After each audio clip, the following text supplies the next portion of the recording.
The Minister of Foreign Affairs, Dr. Abdulatif Al-Zayani, received a phone call from his Philippines counterpart, Maria Lazaro, during which they discussed strengthening their country's friendly relations to meet their goals and aspirations. They also discussed enhancing cooperation and coordination between the GCC and ASEAN within the framework of Bahrain's presidency of the current GCC session and Philippines' chairmanship of ASEAN in the current session, in a way that serves mutual interests, in addition to views on strengthening their political and diplomatic cooperation and coordination in international forums. Babco Energy is the integrated energy company dedicated to powering the next generation and securing Bahrain's long-term energy, has announced the launch of the Nasser bin Hamad Future Energy Leaders Scholarship and Career Development Program, a flagship national initiative aimed at nurturing Bahraini talent in the energy sector. We have more in this report.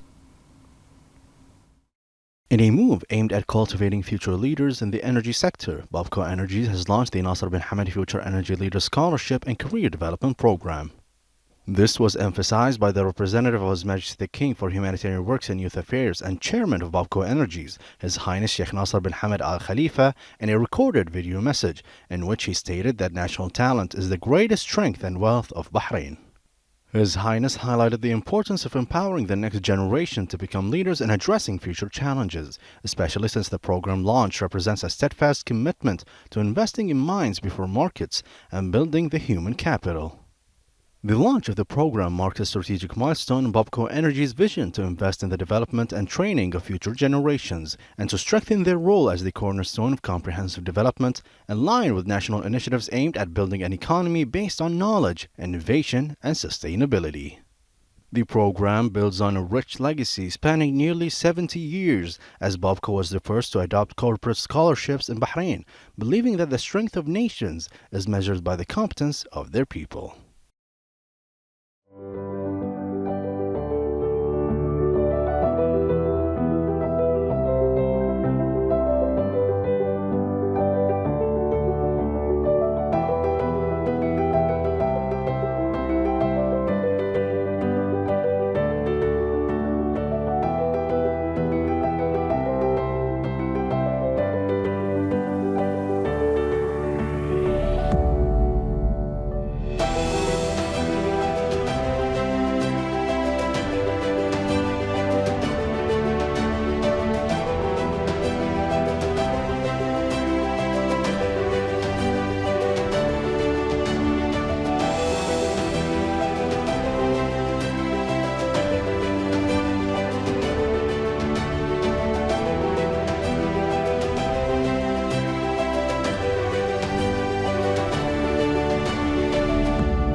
The Ministry of Labour has announced the enforcement of Ministerial Decision 5 of this year, introducing a ban on working at midday during summer. The ban will apply from the 15th of June to the 31st of August and prohibits the deployment of workers in open, sun-exposed locations from midday until 4 p.m. during this period, underlining Bahrain's commitment to protecting the working environment and enhancing human safety. The measure forms part of Bahrain's adoption of international standards for safe workplaces.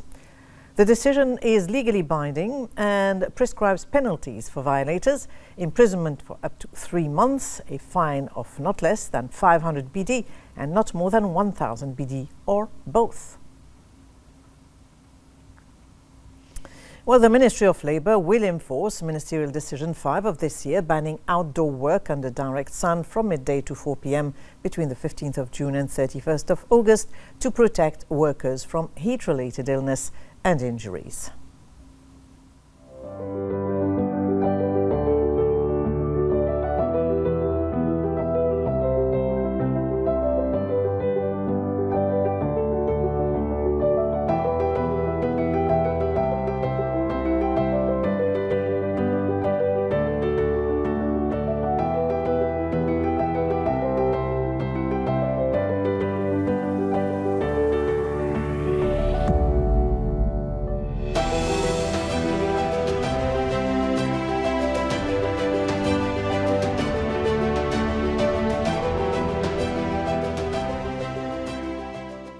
Now, in a new achievement to add to its academic and professional record, Vatel Bahrain Hotel and Tourism Business School announced that it has been named the leading hospitality and tourism management business in the Middle East for 26 as part of the Travel and Tourism Awards presented by the British magazine Lux Live. The Director General of Vatel Bahrain, Sheikh Khaled bin Khalifa Al Khalifa, said that this achievement marks an important milestone in the college journey and reflects the advanced level it has reached in the field of hospitality and tourism education in the region. He said this recognition embodies the success of the approach adopted by Vatel Bahrain in combining academic quality with practical application by linking theoretical study with professional training through its partnership with prominent hotel and hospitality institutions, thereby helping to hone students' skills while simultaneously reinforcing Bahrain's position as a promising regional destination for specialized education in this field.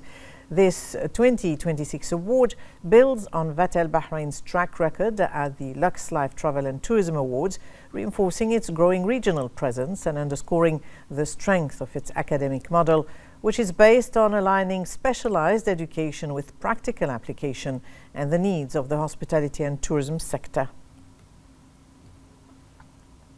Now, Bahrain's Hajj mission head, Sheikh Adnan bin Abdullah Al Gattan, affirmed the mission's commitment to monitoring Bahraini campaign teams and pilgrims during the return phase to ensure departure procedures are completely smooth and efficient. With the first Bahraini pilgrims departing Mecca after completing the Hajj rituals, Al Gattan said the mission's committees continue to coordinate with Bahraini campaign teams and relevant authorities in Saudi Arabia to oversee return arrangements through approved ports of exit. He said Bahraini campaign teams demonstrated excellent cooperation throughout the Hajj season, contributing to the success of the operational and field plans.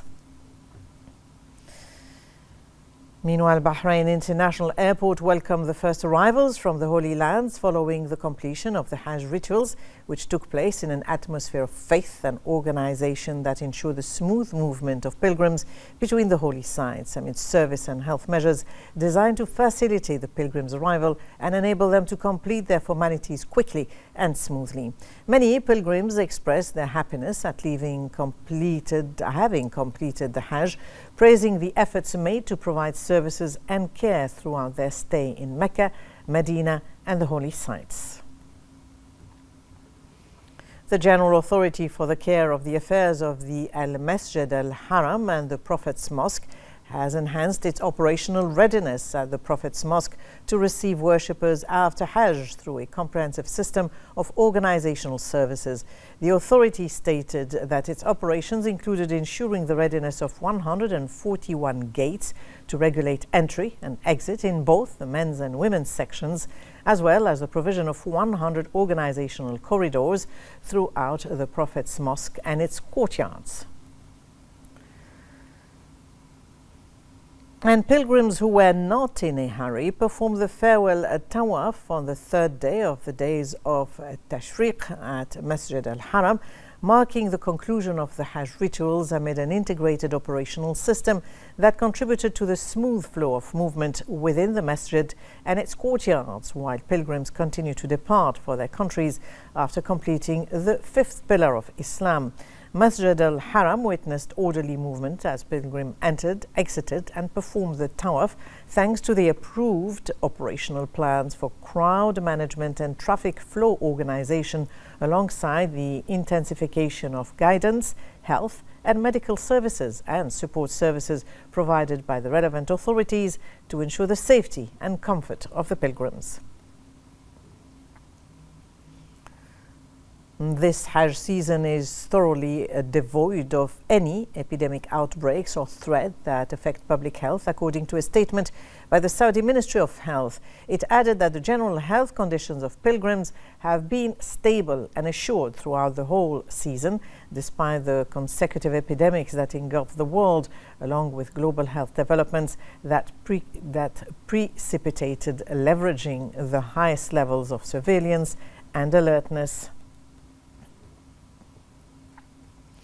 This is Bahrain announced the launch of the Bahrain United initiative during its annual Eid breakfast, which was attended by officials and guests. The association emphasized that the initiative comes at a time when the region is facing rapid challenges and changes, which calls for upholding the values that distinguish Bahraini society. They said the launch of the initiative coincides with the celebration of the year of Isa al-Kabir, the ruler of Bahrain and its dependencies, who laid the foundations for a state based on openness, justice, mutual respect, and peaceful coexistence. These values continue to take root and strengthen their presence under the leadership of His Majesty the King, who has elevated Bahrain's global standing as a model of peaceful coexistence, interfaith dialogue, and respect for human dignity.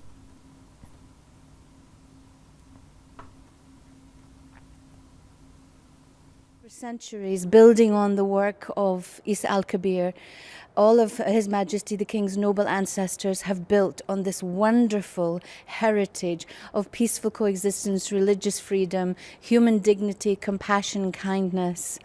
and a welcoming spirit for all to these shores. And here today we have Bahrainis and expatriates coming together to stand shoulder to shoulder with His Majesty King Hamad bin Isa Al Khalifa and His Royal Highness Prince Salman bin Hamad Al Khalifa and his government, and all of the authorities who work so hard to keep us safe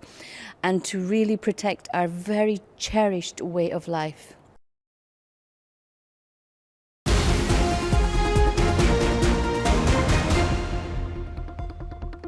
International news now, and after 3 days of lively discussions, the 23rd Shangri-La Dialogue concluded in Singapore. At Asia's leading security forum, one of the key points on which many participating countries agreed was the importance of emphasizing the need to ensure freedom of navigation, maintain the smooth flow of international trade routes, and respect the sovereignty of all nations. At the conclusion, 17 countries launched an international framework for the protection of critical underwater infrastructure, with the aim of strengthening defense cooperation on the security of undersea communication cables, and said any attack on one part of the communications network constitutes an attack on the entire network. The UN has issued 3 reports warning of widespread hunger, increasing displacement, and a further deterioration of the humanitarian situation in Sudan. In the reports released for May, the UN confirmed that the food crisis in Sudan is becoming increasingly complex due to ongoing conflict and the disruption of markets and supply chains, with more than 19 million people facing severe levels of food insecurity. The UN Population Fund described the Sudanese crisis as one of the world's largest humanitarian crises, given the declining access to basic health care and protection services. They warned that available resources remain far below the scale of humanitarian needs required for the current year. And the World Health Organization announced the first recovery from Ebola in Congo, confirming that the patient has recovered and been discharged from hospital. This announcement comes as WHO Director General Tedros Adhanom Ghebreyesus, who is in Congo to help combat the outbreak, is scheduled to meet with Congolese authorities before heading to the affected region, which is the epicenter of the outbreak.